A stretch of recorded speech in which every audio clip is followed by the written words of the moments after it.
Good day, friends. Milo here. On today's show, we will be talking about the new Minnie expansion Before the Shadow, as well as Update 33.2 and all the Minstrel changes. So sit tight and let's go. Thank you to everyone that makes this show a reality. If you want to become a patron and have your name in the credits and in the limelight, then head on over to patreon.com/Miloascape for more details. This week I released a video on the new crafting traceries, and Bedtime Story wrote, "I messed up making the wrong tracery." Oh, Bedtime Story, I'm so sorry, that kind of sucks. The only advice I have for you is to keep farming XP, keep farming quests and missions to further your reward track. Hopefully, depending on your RNG, you'll end up getting another scroll recipe so that you can fix the mistake that you make. Many of us have been there. That's why I created the video that I will link at the end of the show for everybody so that you can know what you need to do. I also have a very close friend of mine, Cario, that created a spreadsheet that shows you exactly which recipe drops from which box. I will include that spreadsheet in the link below. Y'all are welcome to use that and share that with your friends. Thank you, Cario, for putting that together for everyone. Before the Shadow is now available for pre-purchase. This launched yesterday, so you should be able to get in there. And I wanted to spend just a little bit of time going over the three different packages that you can get. Standard Edition, Collector's Edition, and the Ultimate Fan Bundle. Now, all you really need in order to play the new content will be the Standard Edition. You will get the content in Elf Dance emote. And then for the Collector's Edition, which would be $60, so it's a $30 difference. No, it's a $40 difference between the two of them.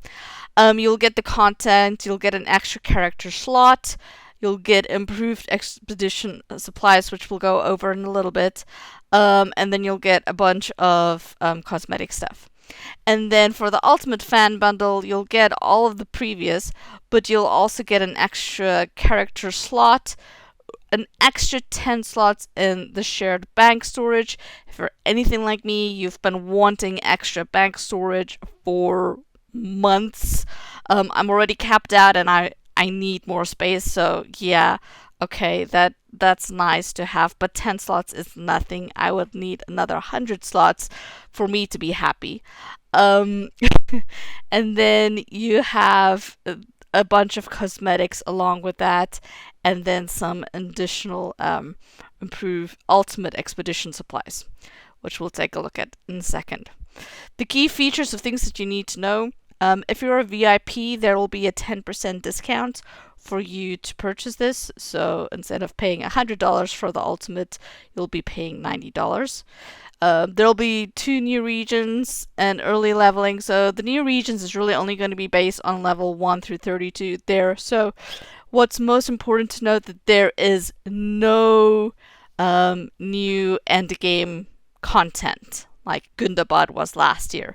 It's all just going to be level 1 through 32. So that means we'll be spending some more time in Gundabad. Silverden actually last Friday in an interview said that we probably won't be seeing any new end game content or 12-man raids until next fall, which was very disheartening for me because I just don't know if I can still spend another 12 months farming Hidden Horde. But that's what we've got to do. That's what we have. So we'll enjoy it while it's there. With this new update mini expansion, there will be a new skirmish and a new 6-player instance that will drop, and that will be able to be scaled up to 140. We of course have no idea what kind of rewards there will be. If there's going to be 140, I hope that there'll be some level of rewards. Maybe a pocket item would be really nice, or something that will entice the end game players to go and run this content. There's going to be a new delving system, and a way to think of it is almost like tokens, but not quite like tokens. You're going to have a crystal that's going to allow you to set the different levels This is at least what Silverton explained last Friday. And the way that I think it's gonna work, if I imagine, is that you'll be able to play missions on different levels of difficulty, and the higher the difficulty, the better the rewards are going to be. So it's like a tiering system for the missions. I haven't seen it in action, so I'll be curious to see how all of that comes together. They did say that this will be the mechanism for us to start farming gold traceries eventually, which would be really nice because honestly, running Houses of Rest Tier 4 into the ground once a week is getting kind of old. So it'll be nice to have a different avenue that is more solo oriented in order to do this. They also announced that once you get into the higher tiers of the missions, that some of that gear will be comparable to what you could get, say, from Hidden Horde Tier 3. Which is interesting, right? Because missions are definitely more solo play versus group content play. So I'm not quite sure how all of that's going to work together, whether that armor is going to be the same level as the 12-man raid, which would be kind of sad for me because I've spent weeks trying to grind out the 12-man Hidden Horde Tier 3s, but I understand that that's very difficult. So it'll be interesting to see how the new delving system kind of comes into play with the overall infrastructure that is in current existence. There will be a new mission wrapper. Don't know what that'll drop, but should be interesting. And then there's expedition supplies, which we'll come back to. And so you can go through all of this and you can see, but what's most noteworthy is this expedition supplies. The collectors, you'll get reputation acceleration, you'll get only 1 virtue XP, but you'll get 5 100% XP accelerators, and then you'll get 5 rare crafting components. If you get the ultimate, you'd get all of this plus 15k virtue XP, virtue XP accelerators. So the difference here is the first one is actually 15,000 worth of points of virtue. You don't have to go grind it out.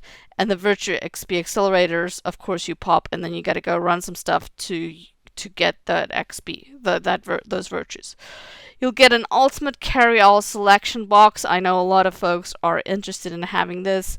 It's a selection box because you could either choose a task one or an essence one or a crafting one that will keep different stuff in your bags. So it's just a way for managing your bags, which is really nice. There's a bunch of cosmetics that we will take a look at. So here they have, this is what the cosmetics looks like for the collector's edition, which is the $60. You can see it looks kind of nice. You get this swan, I'm thinking this is. And then the ultimate edition, you get this tortoise, which is really cute, I have to say. But I think what excites me most is this elk. I've been wanting to ride an elk since they created the new elks that go to Rivendell. I think this is really cool looking. And this is the elk actually doing I don't know if it's doing a walk, dressage emote.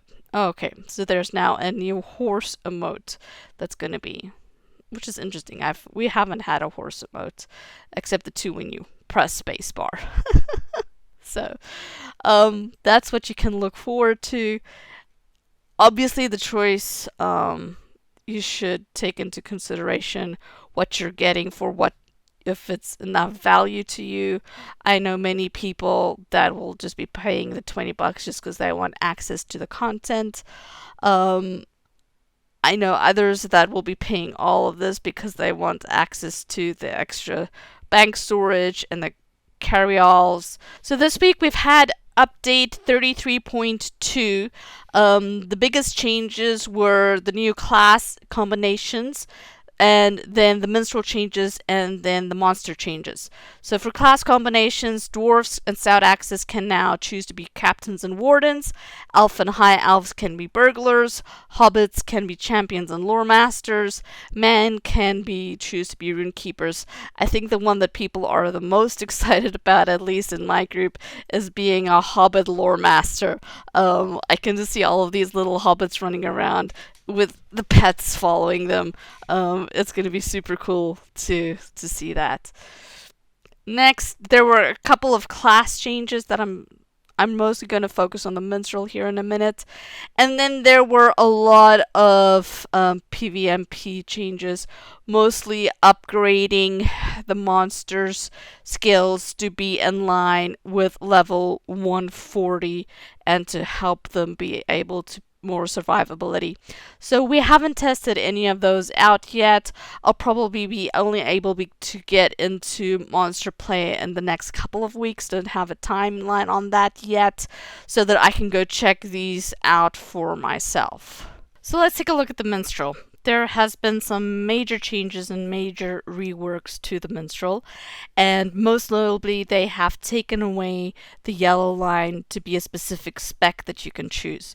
So when you log in now, you'll only be able to choose blue line or red line. So I'm going to just show you guys the blue line build that I am testing out at this moment. I'm sure there will be much more testing that we'll be doing in the coming weeks before we settle on an actual optimized build. Now, I think what is most important is the way that they've set it up now allows for a lot of flexibility in building for a specific boss. So whether your tank is going to be like stationary and your group is going to be stationary like in boss 1 of Rimroll, or whether your group is going to be running all over the place like in boss 3 of Hidden Horde.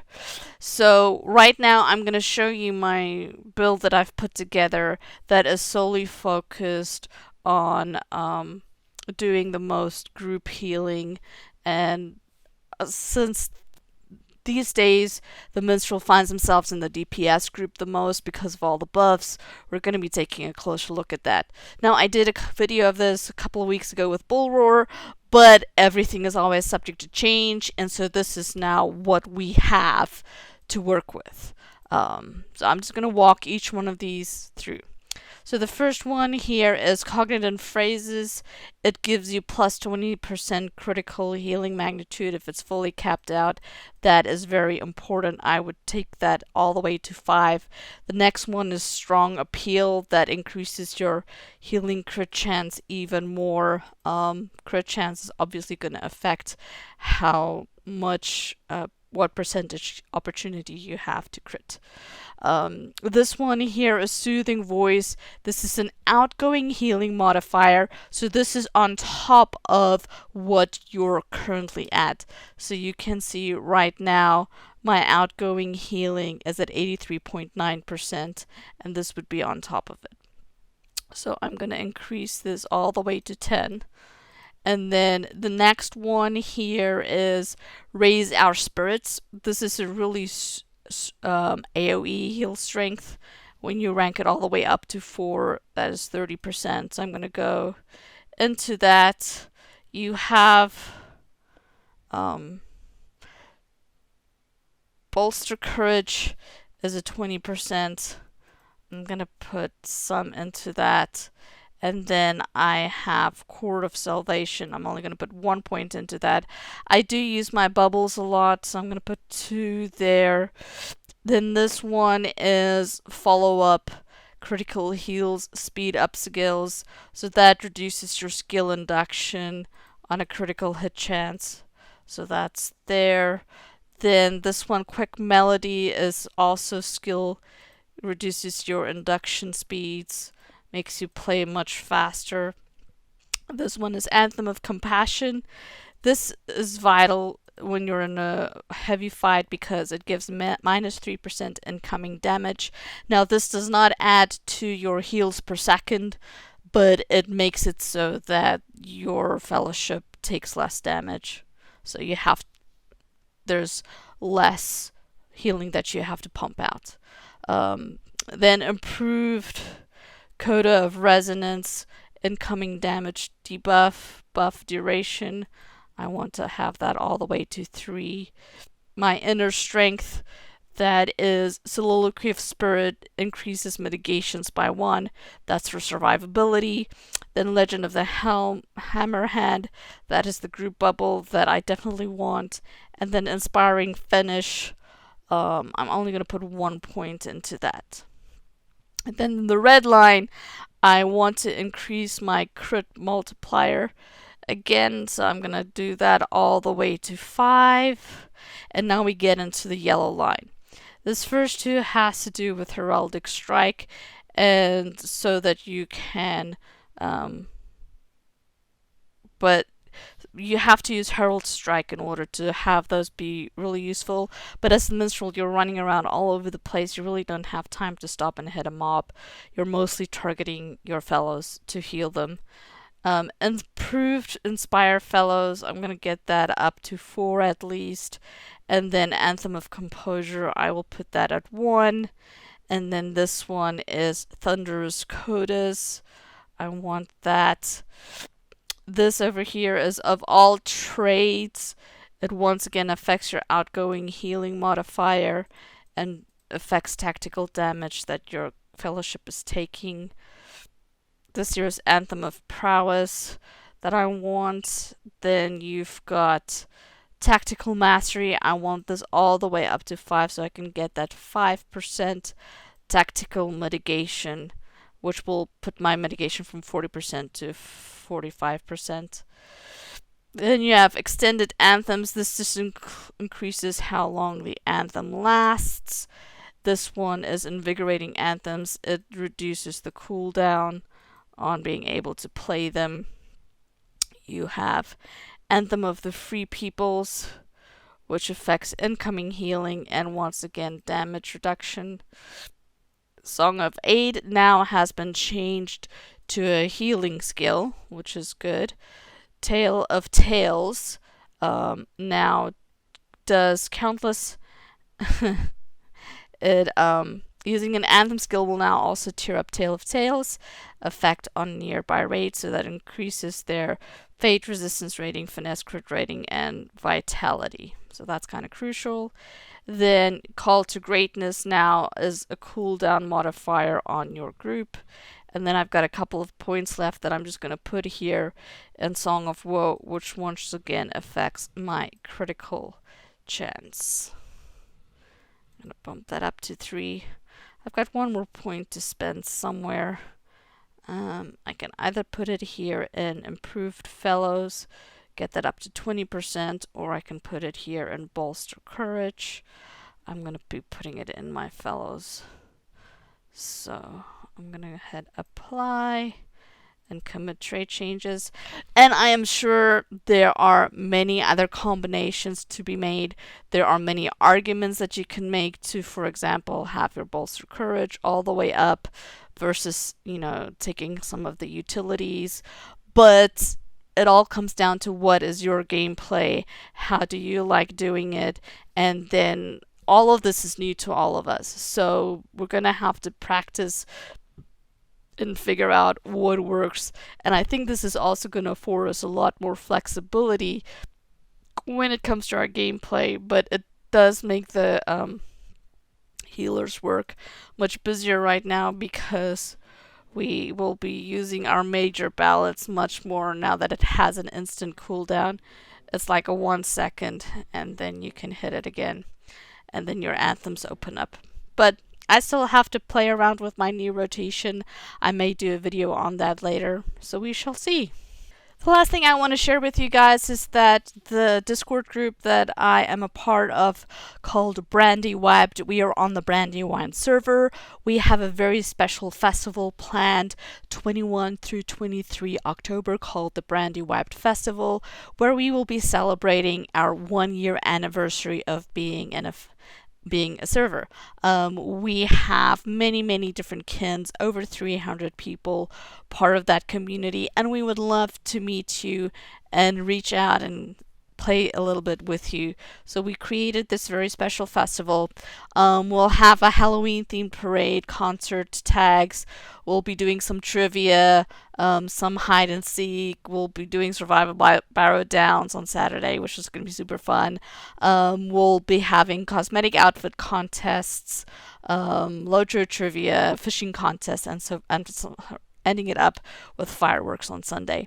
Now, there will be some LOTRO points up for some of these awards, so come out, have some fun with us, and we hope to see you there.